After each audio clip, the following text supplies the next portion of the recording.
Hello, beautiful people, and welcome back to another episode of Two Girls, One Doc. One Doc. It's your girl, BD. It's Foreign's the fiance.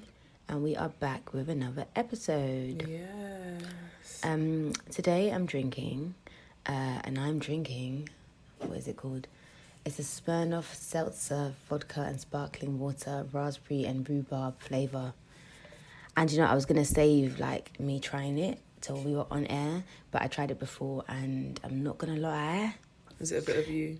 It's not really a bit of me, it needs some sweetness. I thought the rhubarb and raspberry was going to give it the sweetness I required, but I wanted to put some juice in as well. I just couldn't bother to go downstairs. Yeah. I think it's the vodka, I'm not really a vodka babe. Oh, yeah. To be honest,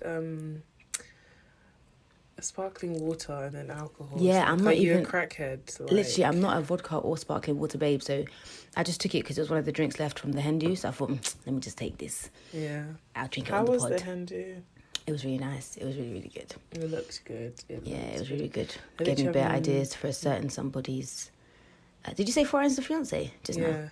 Oh, okay. It gave me ideas for a certain somebody's festivities. I hope so. It was really, really good. It was really, really good. Yeah, I've been discussing with my sister. I mean, she hasn't been telling me, everything that you lot are discussing, but she asked me a few questions. She was like, who pays for the bachelorette? Because nobody said anything about money. Is it not assumed that we pay? Who else will pay? I don't know. I honestly don't know how these things work. I felt so not bad for her, but I just found it so funny because... Which sister was this? The younger one or the older one? Chazam.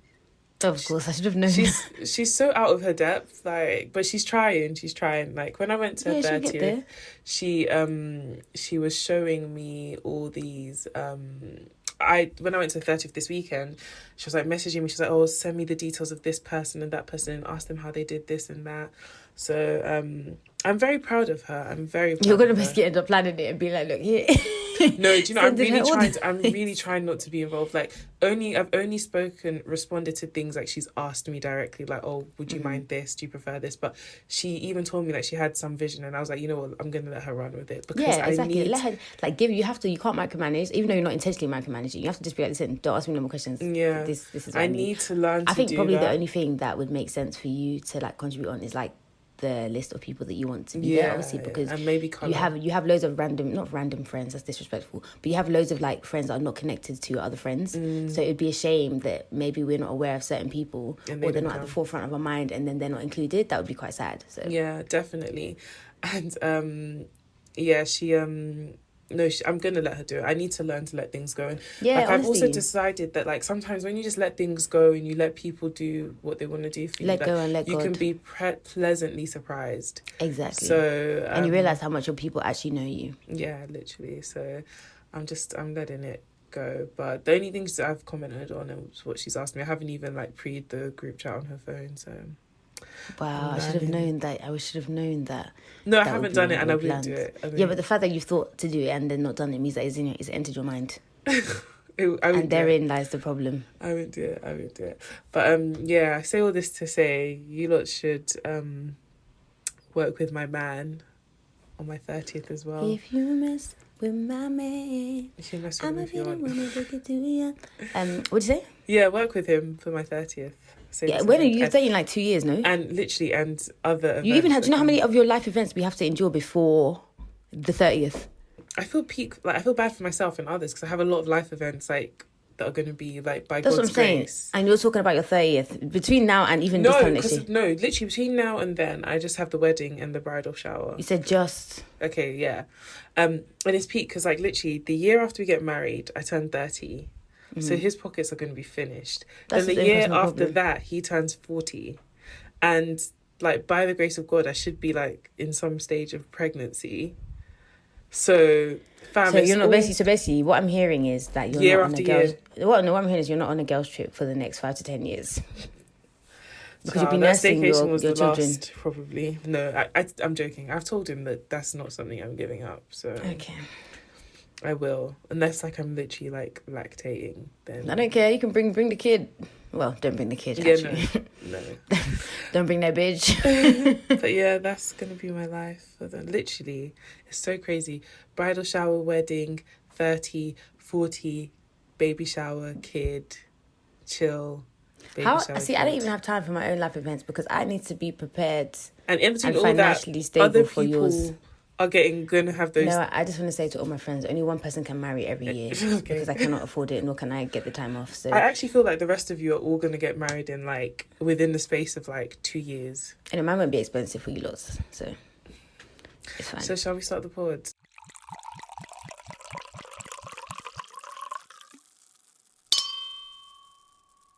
All right, guys. Shall we get into the episode? We should, and I think the reason there's been so much preamble is because what we're about to enter is wild. It is heavy. There's going to be no more laughter from this point onwards. Heavy. We should do a credits episode just on Dreamgirls, but you haven't watched it. We have this conversation at least once a month. I just realized no, because I have watched it. We literally, this is not the first time, nor is it the second time that we've had this conversation on the podcast. You said to me you hadn't watched it. There's something you said you hadn't watched. I was shocked, and I was sure it was Harry Dreamgirls. Potter. No, I'm not shocked about Harry Potter. I know you're one of my never watched Harry Potter friends. I have seen Dreamgirls. I saw it in the Grease? cinema. No, Titanic. That's the one. We should have a Dreamgirls themed credits episode. I don't know that anyone wants to listen to us. Sing. It's such a big part of my life. I'm so surprised that like Every time I drink this thing, I forget like how bitter it tastes. And then I'm reminded again. And then I forget and then I drink it again. Yeah, it's such a big part of my life. Oh, Dreamgirls, yeah. Okay, well. Okay. I don't know what to say. Yeah, okay. All right, guys. So like we said last week, we are doing Tell Me Who I Am. And we've actually both watched this documentary before. Yep.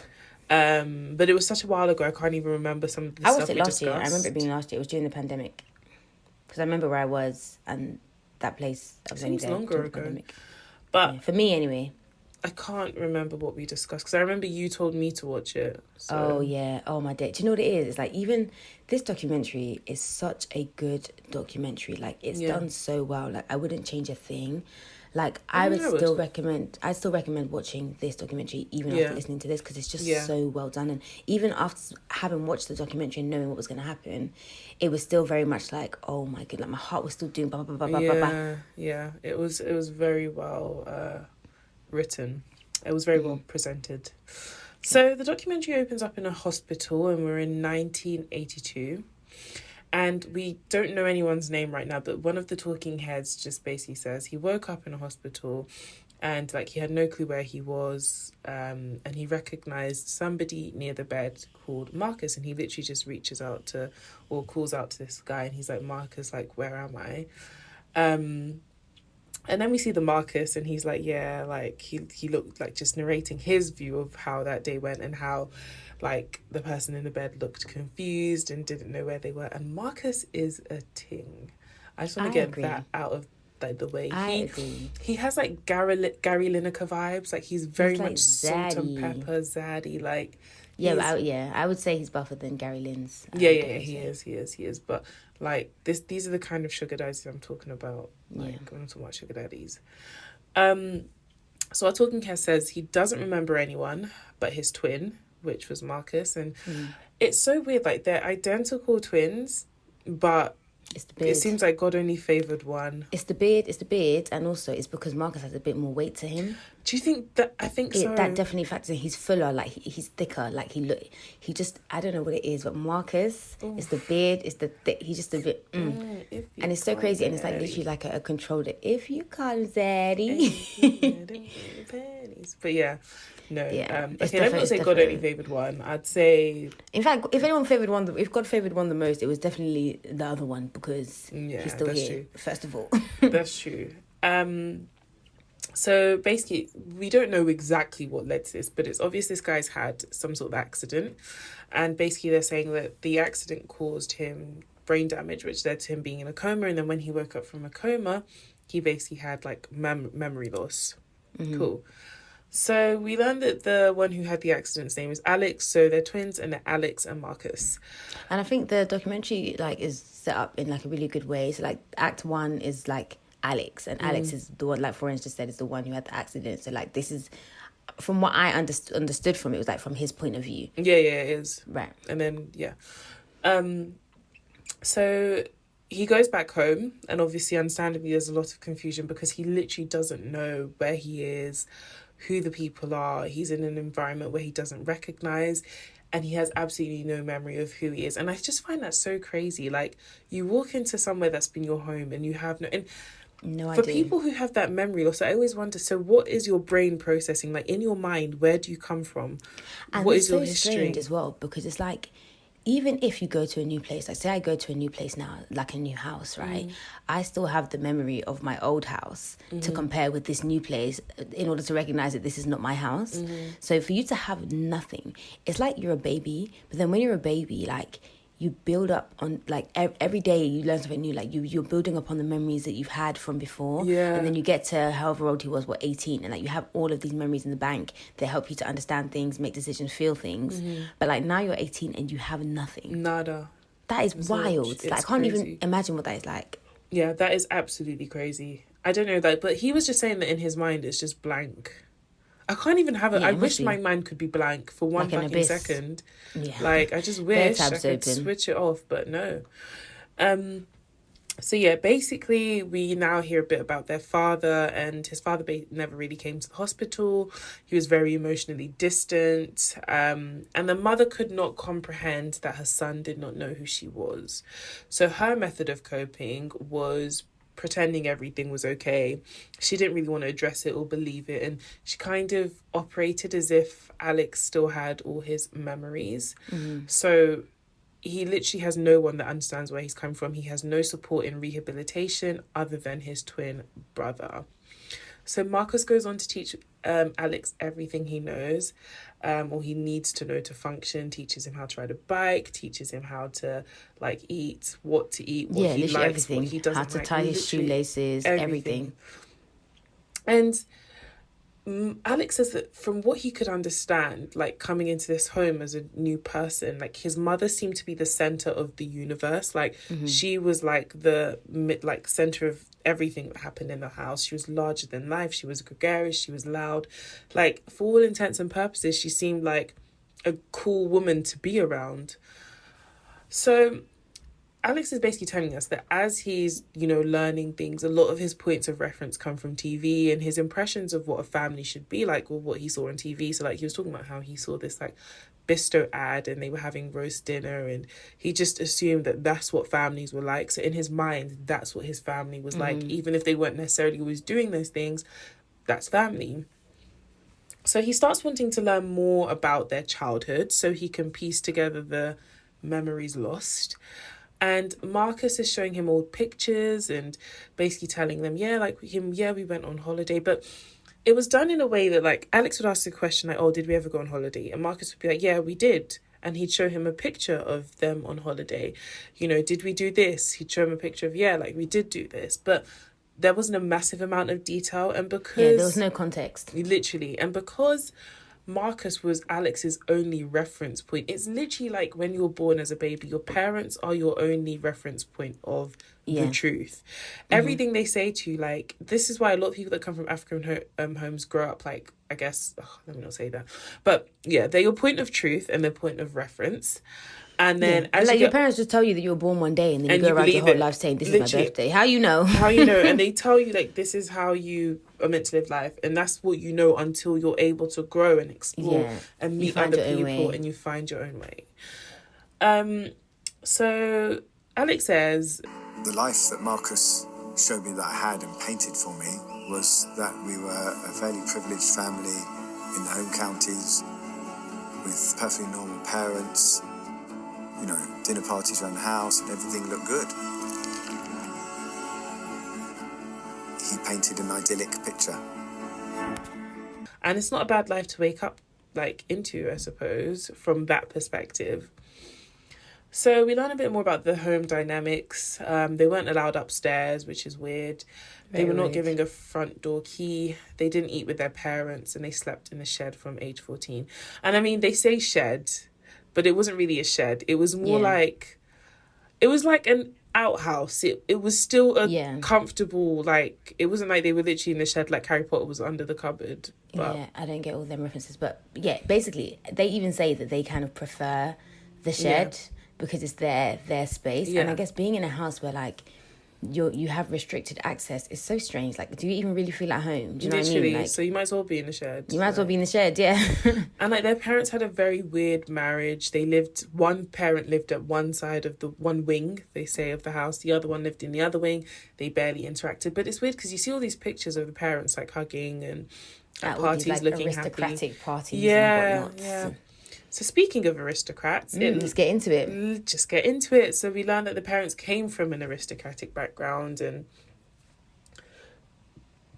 the home was always filled with like sirs and ladies and duchesses and dukes, and it was very like normal for Alex because this was literally like all that he knew. So he just felt everybody lived this life, everybody had these parties, everyone's family was larger than life.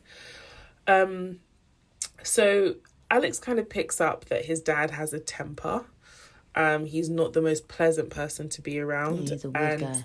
Literally the idea was just whatever dad says, just stay out of it, don't get involved, keep your head down, and, you know, keep your mouth shut. Mm-hmm. So their dad is dying of cancer, and he calls them into the office and he basically wants to apologise for everything he's done, and he asks for forgiveness. And okay, there's a lot of stuff this documentary left out that I did personal research on. Personal research. I'll discuss this after and plug in some of the gaps, because when you're just watching it, some of the context doesn't make sense. Yeah. So thank you for that. Marcus refuses, like, to forgive his dad, and Alex is like, yeah, like, he's got a bit of a temper, but it's not that deep. Like, yeah, this guy's about to die. Literally, you don't forgive him. Like, what? That's weird. Like, what is it? Like, it's not that deep. Exactly. So Alex is really shocked that Marcus doesn't forgive the dad, and he's basically like saying that, you know, he was really surprised, and he went on to ask Marcus why he didn't forgive the dad. And at this point he starts to kind of learn that, like, or feel more like he had a feeling that everything in the family is not the way Marcus has told him. Exactly. So also the way this documentary works is like it jumps. So Marcus and Alex are in this, I guess, almost recording studio. They're in separate places. Mm-hmm. And sometimes we see Alex talking, other times we see Marcus talking, and then there are little flashbacks in between. So we see flashbacks of, like, well, quote unquote flashbacks with actors of them talking, and there are loads of family pictures as well. And also these boys were tings when they were younger. Oh yeah, they were buff things. Like, if they had moved to me out of... You'd have had it. Yeah, 100%. Same. They gave me very much like North London, white boy, Highbury kind of vibes. Literally, like Islington, them kind same of vibes. Like, if they had moved to me, I would have had it 10 times over. They were buff. Yep, agreed. Buff. And the thing is, they looked a lot more similar back in the day when they were younger. Yeah, and they were normal. They were normal. Yeah, they were definitely identical. They were like, you couldn't tell them apart. Yeah. And then I guess as time went by and life went on and stuff, Marcus picked up a bit of weight. He grew the beard, the salt and pepper. I was like, finna be zaddy. I always wondered, like, if I had a twin, what would it be like if she was super, like, slim? I would love to be a twin. Plopping along. Everyone would be like, yeah, I would love to. I would love to be a twin, but if I was going to be a twin, I'd want to be identical. No, I wouldn't want to be a twin. I mean, I used to want to be a twin because I was like, I wish I had someone to share all my secrets with. Yeah, literally, that was the basis of me wanting to be a twin. But then I was like, no. Yeah, I'm happy that I'm not, but it would be nice for, like, you know, just try it out a bit and see. But then, like, you'd have to share your birthday. You'd automatically have to share your for parents. you, it's very off-brand. I wouldn't mind sharing a birthday. I really am Mariah Carey, but, like, just without the singing voice. I think if we ever met, we would be... I think she's like my secret mother or something. Yeah, I don't think you'd get on because you both have the same energy of, like... Even aesthetically, like, you know... Aesthetically, like what? I know we don't look exactly the same, but, like... So what is the aesthetic? Like, we have the same concept. Yeah, your brand is very similar. No, I'm talking about, like, physically. Not, well, she's a slim bit. But, yeah, no, actually, we're the same concept physically. Light skin, you know, I do the blonde wig occasionally, big boobs, not much in the back... Like, so I should then say that you and Wendy Williams are... No, because Wendy, no. Blonde hair, big boobs, no back. She's not, like, me and Mariah actually, like, shade-wise are probably quite similar. Like, I feel like we could wear the same therein lies foundation. The yeah. And she's got, like, cheeks too, and I've got cheeks. So, that's mine. Okay, sis. Yeah. So Alex is saying, like, he basically felt that, like, when his dad died, like, it would mean the rules would ease because it seems like the dad was the one that was... it's like almost as if, like, he's the dictator. Yeah, he's it's kind of like reason. when the cat goes out, the mice come out to play. Right. And now the cat's dead. He's dead. He did. That Tom is dead. Amen. But Jerry is still in hiding because nothing changed. So the dad died, but the mum was still maintaining. It even seemed like the rules got worse, basically. Yeah, which should have made you think that, like, oh, okay, maybe the dad wasn't as, involved or responsible for the rules. The issues, yeah. Yeah. So 5 years later, their mother dies. And Alex is heartbroken. And he's crying for days, but Marcus shows no emotion. So again, Alex is like... As in none. As in, like, Alex says, I wasn't sad and I didn't feel guilty about not being sad. Like, I just didn't feel anything. Yeah. Which is, like, apathy is so much worse than hate. You don't feel a thing. Literally, I don't feel anything either way. Yeah. And I guess Alex is like, again, something isn't right. Like, this is weird, yeah. Can I just say, I love how they address each other. Like, Marcus calls Alex Ali. Yeah, and then Alex called Marcus Marky. Oh my God. It's so cute. That's what I'm saying about twins. I feel like when it's like good and there's not like an evil twin and a good twin, it's just like it must just be an unexplainable bond that you have with somebody. Because even remember that episode that we did, 3 Identical Strangers? I don't remember which number episode, but we did it earlier on.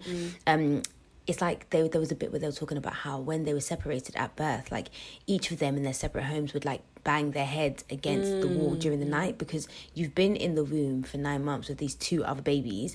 In real life, you're with these 2 other babies, and then like for you to be without those 2 other babies, like your body's like, what is this? Like, what is this feeling of alone? I mean, we shared a space. Yeah, like I've not been alone ever.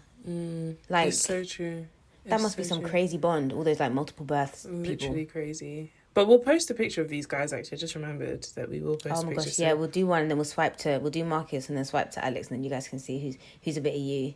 But it's definitely Marcus for me, man. And seeing him so vulnerable as well, I was just like, oh God, I'm so sad this happened to you. But like the fact that you like can cry. I was a tsunami. I know the bar is in hell, but still, like I know the fact that you can cry is like, you know what, babes? Tsunami. Come, let me hug you. Oh my God, how did we get here? How did we get here? So, basically, the 2 boys go back to the house and they start clearing things out. And by the way, by the time their mum had died, I believe they were now like 32, from my understanding. So, Alex had this accident at 18. You all do the math, but 18 to 32 is a long amount of time. Yep. And that's how many years he was living. I wouldn't say a lie, but it was a lie. A fantasy. Yeah. It wasn't a lie because it was an omission of truth. He didn't paint something that... An omission of truth is a lie. No. Because I can tell you... you can come to my shop to be like to me, oh, is this a green cup? And I'll be like to you, yes, a green cup because it's painted green. But you're looking for a green cup that was made green. And I just didn't tell you it was painted. I'm going to give you an example. Your man tells you that he's out, yeah? And you say, oh, who you out with? Oh, the boys. But he doesn't include that he's also out with his ex. That is an omission. Is that not also a lie? No, I still don't think it's a lie. You thought you were going to get me with that cheateration. No. Honestly, I just think it's a lie. That just made more sense to me than a green cup. If I ask you, are you with your ex, and you tell me no, you're with your boys, you just didn't mention it. But an omission of the truth is deceitful. It is deceitful. Yeah, exactly. But I don't think it's a lie. So I don't think he was living a lie. I just think there were either way, it's deceitful, and a lie is also deceitful. It's deceitful. But I just think there were aspects of his childhood that were left out. But it's not like Marcus painted it. It's not like he said, "Oh, like our mother was like the secret Princess Diana." Yeah, I understand. I understand that. But I still, if it were me and it was my life, and it was like you left out. It's not like he left out. Oh, the cup was green. Like he left out major chunks of his life. Like anyways, we'll get into our thoughts on that later. So they go and they find like loads, and this is another thing that like they mention and you're like, what the fuck, but it's actually extremely relevant, and I'll talk about this later. But they go to clear this house out and they find lots of hidden money, like sewn into curtains, like hidden in random places. And you know what, I was listening to this podcast, it's called Mums and Murder, and the last episode is about this woman whose husband is like crazy rich, and then he dies, and like she has like this mental breakdown and like starts feeling like she's talking to God and stuff like that. And then she suddenly just wakes up and she's like, yeah, like, I need to get all of my money out the bank. So we're talking to this one. Did you listen to this, Mums and Murder? Yeah, I do listen to it. I mean, I complain about it because they annoy me, but I still listen to it because the cases are good. So I actually listen to this episode. Yeah, so she gets all this money out and she hides it around her house, and like people rob her. And I was literally sitting in the car and I was like, I think I would rob her. If I knew, I would actually rob her, because she had... People had been robbing her and she wouldn't report. She wasn't reporting, and it's not even because she wasn't reporting, it's because she had like, I think it was the equivalent of like 9 million. Nobody really knows how much she had in the house, in all these random places, and she was a hoarder. So it wasn't even like her house, it was like clean and clear, and she was a hoarder. So she is it really going to be a miss? Remember where the money is? Yeah, literally, if I go and take one toolbox full of, I don't know, 500,000, like 500,000, like that's going to change my life, but it's no skin off your teeth. Like, and the thing is, back then it was fine because you still pay for stuff in cash. If that were to happen now, now I've got to find ways to clean the money. How do I get it to a bank account? How do I? It's stress. Now I'm doing Grace and Frankie opening a confectionery stand. But back then it was actually just like calm vibes. Like, I was literally thinking about it. I was like, morally, yeah, whatever, say what you want, but I would actually have robbed her if. And I literally am the least criminal, like criminally whatever person. That's what the criminals say. Genuinely, I live on the straight and narrow, but I genuinely think I would have robbed her, because what the fuck? Like, if I knew there was a hoarding woman down my road that was like considered the quote unquote town crazy, and she had all this money in her house and she didn't even know when people were robbing her and she didn't care to report. Child, I'm slipping all the way in, like, leave the door open, no Bruno Mars. So, they find all this money dotted around, whatever, and then it's really strange. And again, this is why I was like, what the fuck, like something is missing from this documentary. They go to the attic and they find all these presents from like years ago, like from when they were kids, presents from aunties, uncles, godparents, grandparents, all of these stuff like upstairs. And then like Marcus was saying, I remember they weren't allowed to go upstairs ever, literally. And Marcus was basically saying that, like, yeah, when he was a kid and when they were kids and they were growing up, they went Christmases and birthdays without gifts. So it was very strange that their mum had all these gifts upstairs. So why were you hiding them? Again, we'll discuss this later. So Alex is really confused and he's like, I kind of just feel like I don't know my mum. Like, what the fuck is going on? And then now she's dead, so you can't even ask.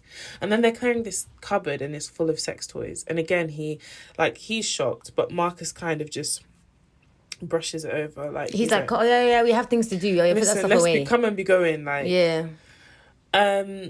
So as they're carrying up, Alex finds this like locked cupboard in her cupboard. Right. It's kind of like the Lion Witch in the wardrobe. There was a cupboard in the honestly, cupboard literally that required a special key. And then he opened it, and then in it there was literally just this random picture face down. So he just one picture face down literally in this locked cupboard. Locked cupboard. He picks up the picture and he turns around, and it's a picture of him and Marcus naked at like 10 years old, and their heads have been cut off.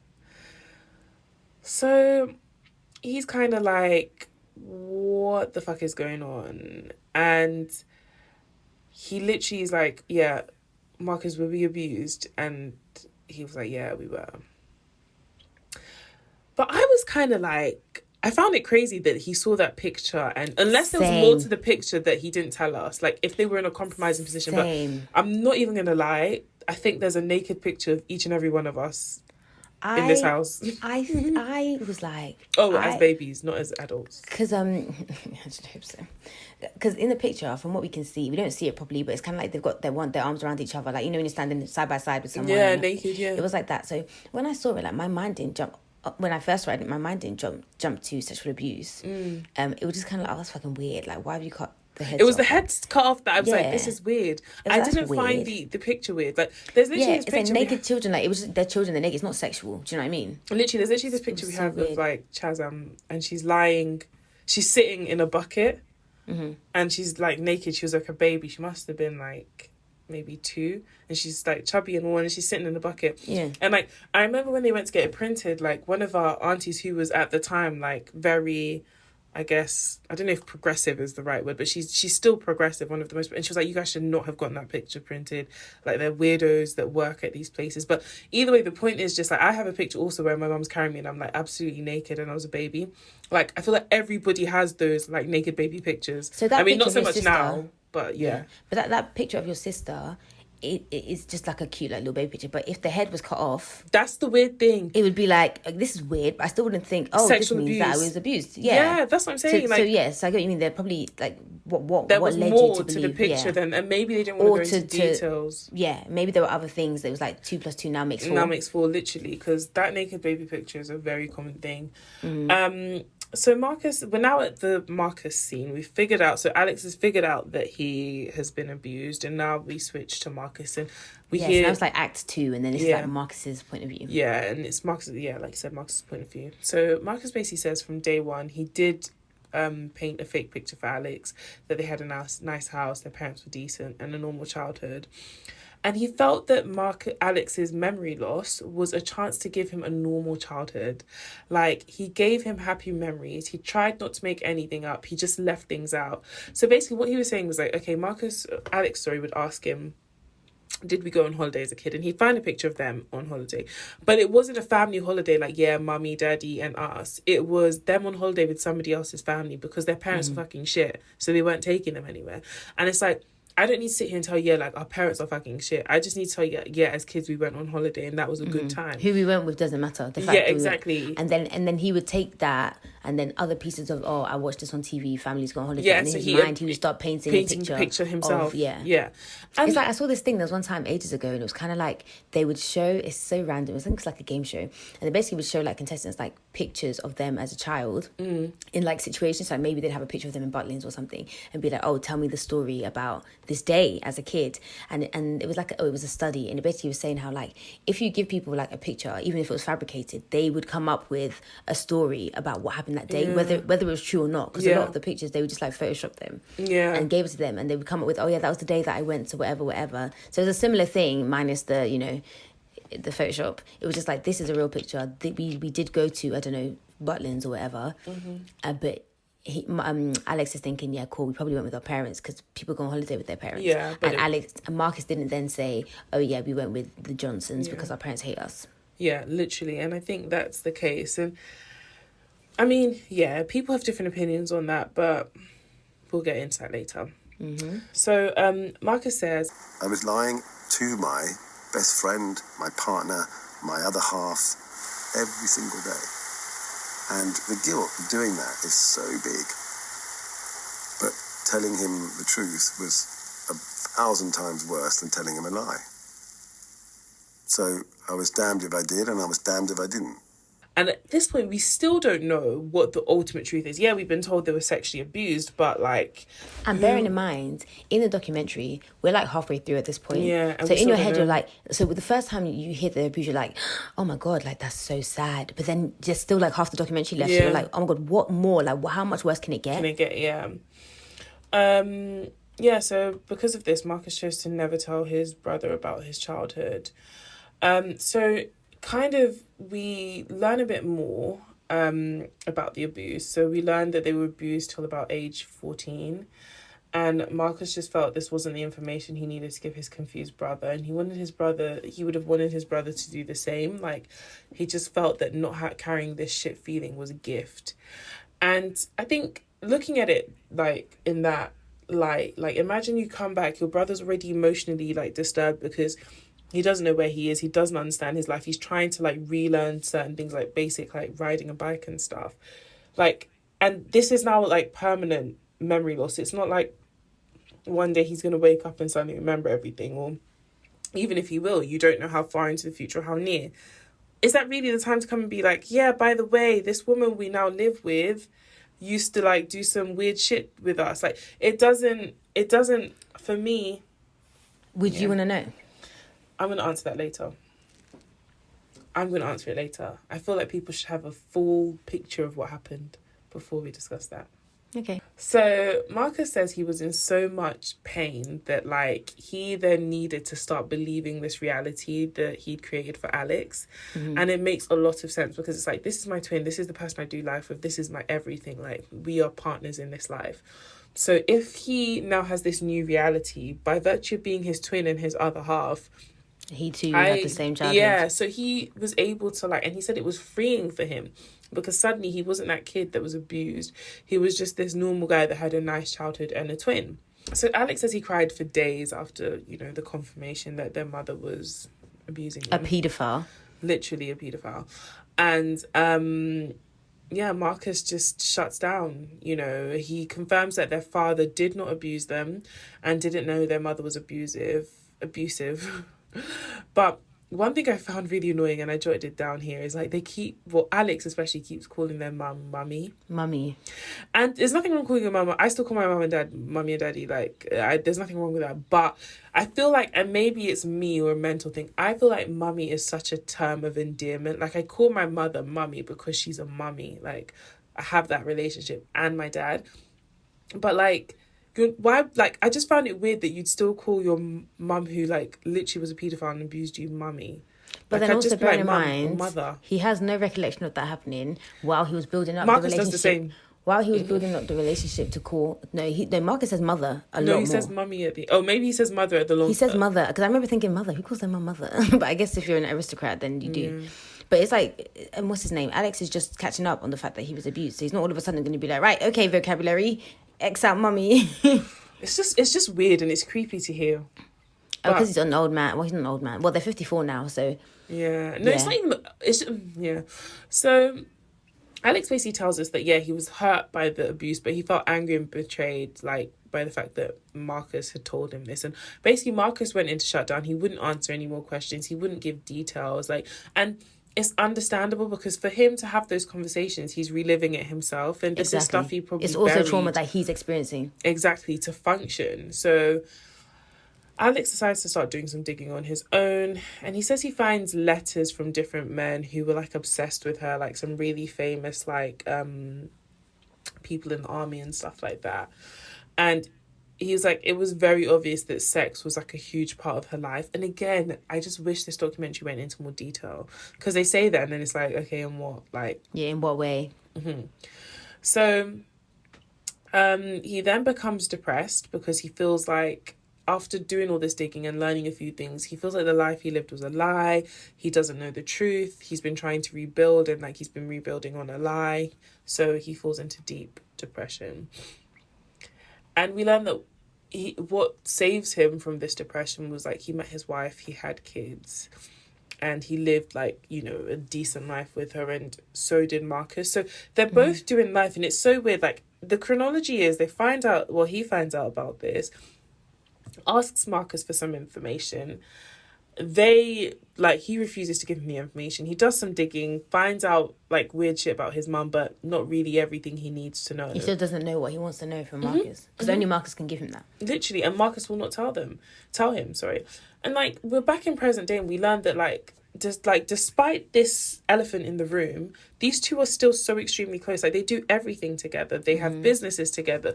They do all sorts of stuff together. Yeah, they wrote a book together. And even in the book, Marcus was still shut off. Like, he wouldn't go into detail. And I'd be interesting to read that book, because I'd want to know what the book then is about if he doesn't go into like... Well, I mean, I think it's literally up to about 45 minutes into this documentary. It's the fact that you had an accident, lost your memory, I was there for you, you were there for me, and then found out we were abused, and then the end.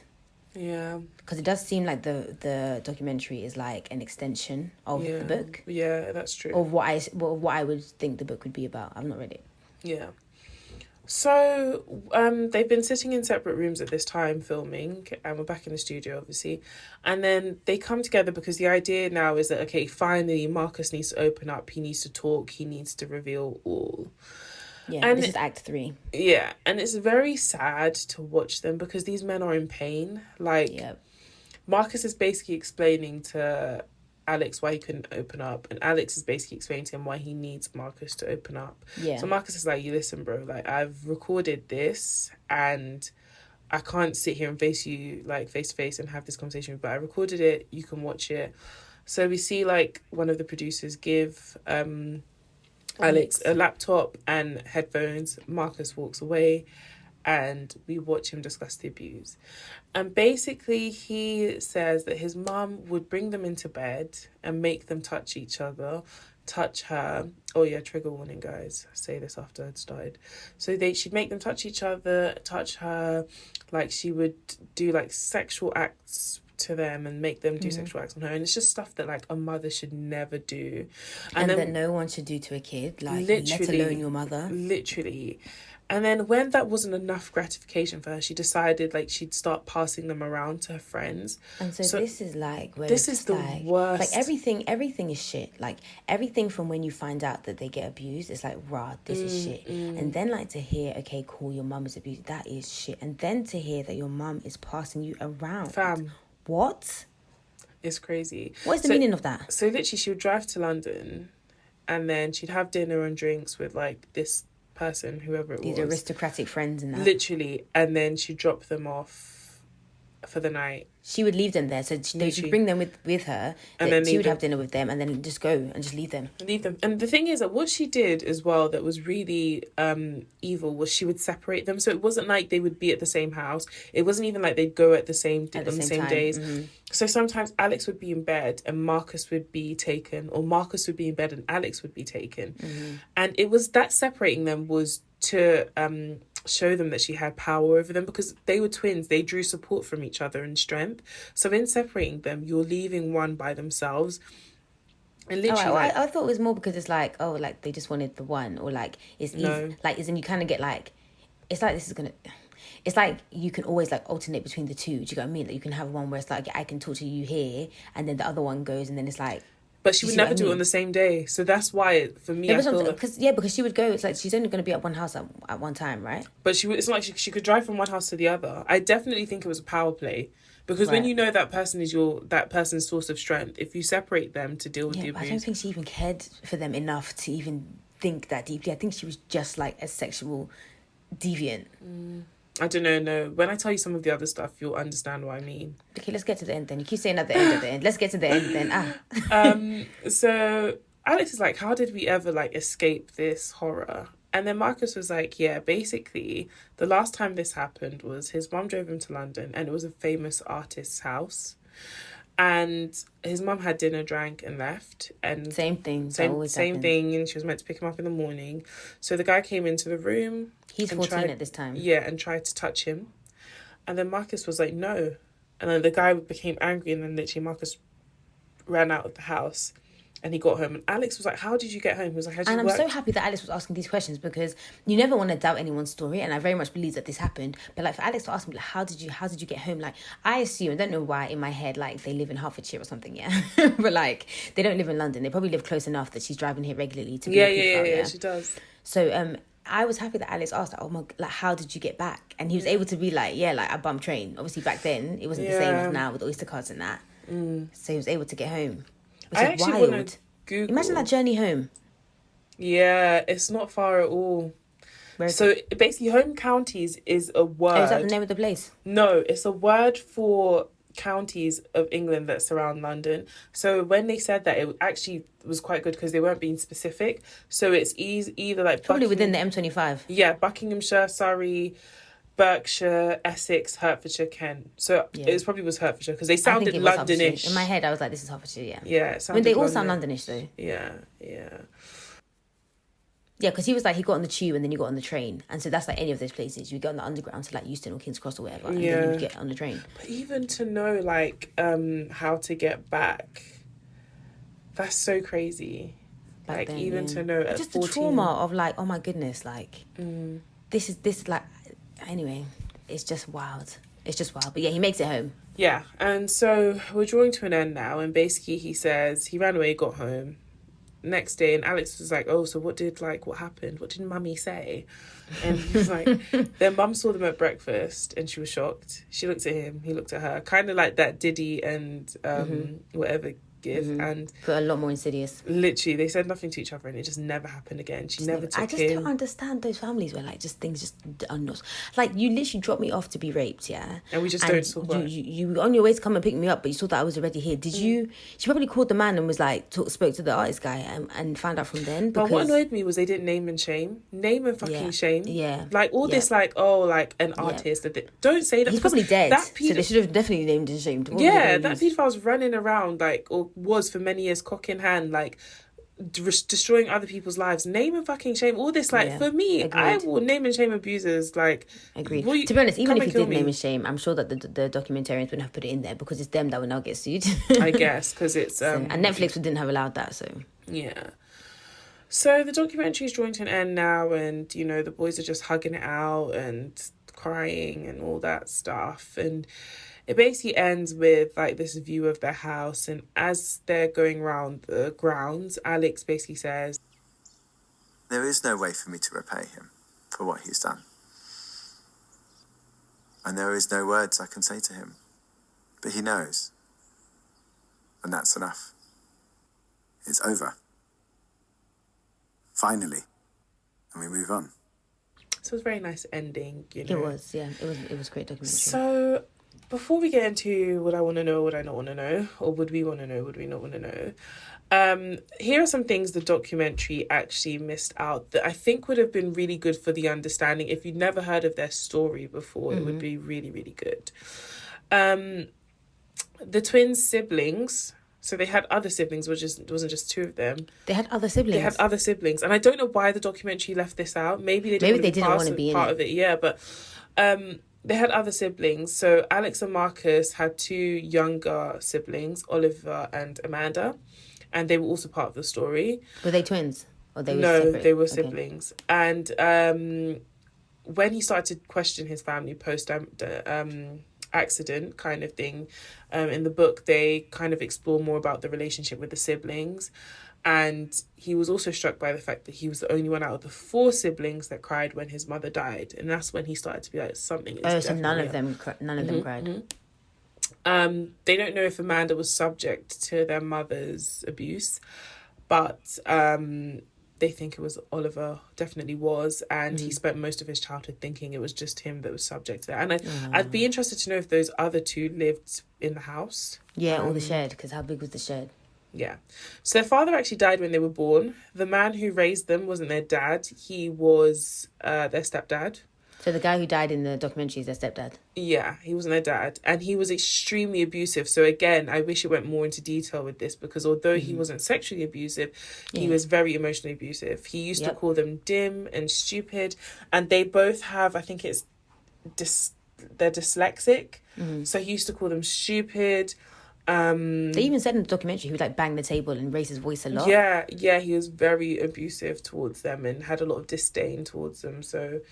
And their actual biological father died when they were 3 days old in a car crash. And sometimes when stuff like this happens, you just wonder, like, how different their lives might have been if their actual father was still alive. Yeah. But then also their mother was their mother, and she would play a massive part in this, so... Yeah, but if somebody was there to check her, that actually cared about them, maybe they would have been removed from her care. I get what you mean, but like you can check people with like an attitude. You can't check paedophiles. Like they are literally like... No, I'm more speaking from the sense of them being removed from her care, because the dad the stepdad didn't even care enough to know what the fuck she was doing with them. So yeah. Which makes sense, because people always say like there's an abusive parent, like how is the other parent not aware of it, or at least suspecting of it? And it's like if those were his biological kids, he may have cared a little bit more. Exactly. But then also maybe not. So because it's just, for me, it's just shocking that like he had no clue what was going on. This woman was bringing these kids into the bed, but I guess if they're sleeping in separate wings, East Wing and West Wing, exactly. Who's gonna know? So Jill was a debutante. So Jill is their mother, and she was distantly related to the British Prime Minister Clement Attlee, or Attlee. Yeah, I think it's Attlee. I don't know that man. And that's why she had a lot of high profile friends. And basically, after her second marriage, she had a psychotic episode which led in a sexual awakening. And the twins were put into a care home for a bit while she was having like various affairs. And Marcus basically says in like a publication that she wasn't depressed. She was out shagging, drinking and partying. I was very upset. She so callously abandoned us so she could get on with her lifestyle. And yeah, I know from like stuff I've read that there are like some like psychotic breaks that result in hypersexuality. So that's not abnormal to me, but I 100% do not believe they... Actually, I was watching this documentary where this woman had like a brain tumor, and then she became hypersexual and she started sleeping with like her students. And that can happen. And then once the brain tumor was removed, she was absolutely fine. And funnily enough, there's been a similar story with a guy who was a paedophile. He's all of a sudden he was like, I'm starting to have these urges towards kids. He had a brain tumor. They took it out. He was fine, and then he started to have the urges again, and then the brain tumor came back. And funnily enough, that woman, when they took hers out, she was fine. And also, funnily enough, this woman died of a brain tumor. Oh yeah, true. So I'm not trying to make excuses, but I do wonder, like, if whether that's part of it. Yeah, that's part of it. And then also, this is the part about the money that they left out that I think would have been really, really good. So the kids or the twins grew up thinking their family didn't have any money because they couldn't do much, and they were never given nice things, and they didn't have gifts and shit. And then when their mother died, the twins discovered that she had been hoarding monies left by her relatives. So literally, she just would not give them things that they needed, but literally, she had millions. Like, according to the bank, they had never seen so much money in a current account as as the amount she had. So she had loads of money that she was hoarding around the house, and she just wouldn't. I hope they got that money when she died. Obviously, I don't know. They had other siblings. Yeah, exactly. So this is what I mean about the depths of her wickedness. Like, it wasn't. She hated them. Yeah, she hated them. That's why I believe she separated them. And it also wasn't Alex that discovered the naked picture. It was Oliver. And I'm not even sure it was Marcus that told him about the abuse. I think Oliver must have mentioned something. Like, I believe what happened is Oliver found a picture when Alex was like, what the fuck is this? And Oliver was like, yeah, mate, like, mum was abusive. Weirdo. Yeah. And then he went to Marcus for confirmation, which, again, I wish they had elaborated on because it would have made more sense. But I guess they wouldn't have been able to if the other two didn't want to be in it. Yeah, exactly. So that's basically it. So would you want to know? No. Would you have wanted to know if you were Alex? I wouldn't have wanted to know, and I would have understood. I wouldn't have wanted to know, and it doesn't matter which part of the story it was and how much information I knew. If the facts of the story are you were abused as a child, you have an accident, you forget all about it, would you want to be reminded of that? My answer would be no. I think Marcus did the exact right thing, and I think that even though it took him a long time to disclose like the details of the abuse to Alex, like I think that he was also right in doing so because Alex also has a right to know if he wants to know. But I can understand Marcus's like need to be like, listen, I still carry this with me and it is shit. If there is a way, like you've been given this second chance to not know about this, why am I going to mess that up? Why am I going to introduce it back to especially you? when the brother is already dealing with so many things emotionally, like because of his memory loss, that brings like a lot of stuff on its own. Like definitely, but even still, I would be like, it's fine. I don't care if he had it. If that was the only thing that he'd forgotten and he had the rest of his memory, I'd have been like, listen, like. So wait, you're saying you would want to know? I wouldn't want to know. Oh, yeah, I wouldn't want to know. Yeah. Because you were saying that because he has other things that he's dealing with. I said, even if he had his memory and the only thing that he'd forgotten was that, I still would have been like, listen, bro, I don't want to know. It's fine. Ignorance is bliss. I'm telling you. There's zero reason like that. And what he said about it being a gift is, it absolutely was a gift. Like God has literally come and said, this pain and suffering you're dealing with, let me wipe it from you. Literally like he erased that shit. Like he could have gotten his memory back and everything, but he erased that shit. Even till now, he doesn't have his memory back. Like, he could have erased all of that. Yeah, he would have never known. He would have never known. Fam, but I think it makes a lot more sense now, especially because of the other siblings and the gaps in the story and stuff. I think it makes a lot of sense. Yeah, so that's us. That's that. So, guys, it's time for a new segment called... The real crime, I think, was the beard. So, friends, to you, what was the real crime here? It was the beard. Like, literally, you look at your identical twin. He has facial hair. He looks good. He is a salt and pepper zaddy. No, but then how's that the crime? And you, every day, you pick up the shaving tools and you shave off what God has added to you. So the crime was the lack of the beard. It was the on lack Alex's of the behalf. Fair. And it's agreed. like you have somebody like sometimes I want to try different things and I'm like, I don't know if this will look good on me. You have somebody who's tried it. Would this suit me? Would this Fam, you've got someone who's tried it. But then you also would have to pick up the weight as well, I reckon. A lot of it, I think, is the weight as well as the beard. I think it's more like, I think anybody, that facial hair will add that je ne sais quoi. Yeah, especially the salt and pepper vibes because of the age they are. Yeah, it's true. That was the crime. That definitely was. Obviously, in all seriousness, I do think another crime, or the real list of crimes here was the friends. Yeah. Because, like, you're actually a shit person. Because, like, someone could come to you and say, oh, yeah. First of all, how did that conversation even come about? How do you identify paedophiles? Like, do you like... Maybe they have a radar. Like, maybe or a sign. They make, like, crypt sign. maybe. Yeah, I don't know. But yeah, I think that because it's one thing for someone, it's like one thing for someone to say, yeah, let's go and do this bad thing. Yeah. And for you to co-sign it, now there's two of you doing the bad thing. Yeah. Whereas you could have been like, are you crazy? Let me call social services because clearly you're a mad person. Yeah. So that to me was like the realest of crimes. Like, I'm so sorry. Yeah. Jokes aside, that was the... Yeah, honestly. Yeah. What a sick world we live in, man. Honestly, it was a really good documentary though. It was really well done. I think it was great that they were able to kind of like, you know, come out and say the things that they wanted to say in the way they wanted to say them. But yeah, guys, what are we doing next, sis? Why'd you bother asking me? Just say it. I'm actually asking this time because I don't even remember which one we actually decided okay, let me go on to the what's of the apps. Let me... The Inside Britain's kidnap gangs. And there we have it. Yeah, Inside Britain's kidnap gangs. Yeah. I didn't know there were kidnap gangs. I reckon they're not. Whenever they have these things on just gangs, everyday gang, I'm just like, they're interviewing like, anyway, we'll get into it next week. I'm going to play the trailer at the end so you guys can have a little sneak preview. It's on BBC iPlayer if you want to do your homework and watch it before. In the meantime, between time, where can they find us? You can find us on Twitter and Instagram and TikTok and Facebook at 2girls1doc. And YouTube. I'm going to update all the new videos on there soon. Also, you can email us at 2girls1doc@gmail.com. That's it, guys, right? yeah, send us like comments, just things, questions, or just like anonymously. You can just send us like stories as well. Yeah. I know it sounds weird, but you can send us like random crazy shit. There's anything. Just communicate, interact with us. Like you can send us like suggestions for documentaries you want us to do. Yeah. You can send us things about, you know, what you like, what you don't like, what you're looking forward to, that kind of stuff.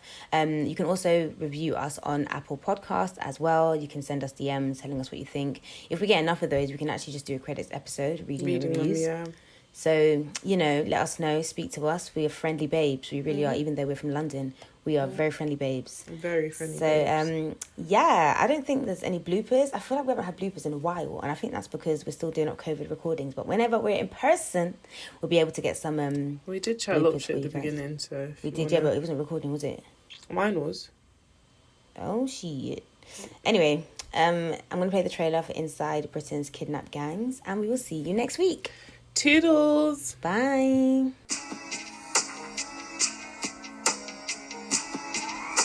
UK gangs are using a new brutal tactic, kidnapping. Get in the car and just disappear. If you have to lose a car worth in that talk, I'll do it.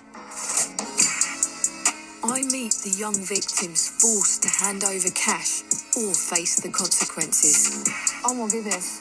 Your head! Bloody hell, man. Kidnapping in the UK used to be mainly a gang-on-gang crime. Here's our guy. We're talking about drug culture, dealers, I need cash under the mattress. But now, 1 in 5 kidnapped victims are innocent civilians. I got bundled into a car. They tied my hands together, my legs together. He shoved a gun in my mouth, cocked it in my mouth. I come face to face with the kidnap gangs who target members of the public. Get somebody to watch the house, get rid of sleeping, and go to work in the morning. And I speak exclusively to the head of Britain's anti-kidnap police. We live in a covert, a secret world. If we get it wrong, someone is going to die.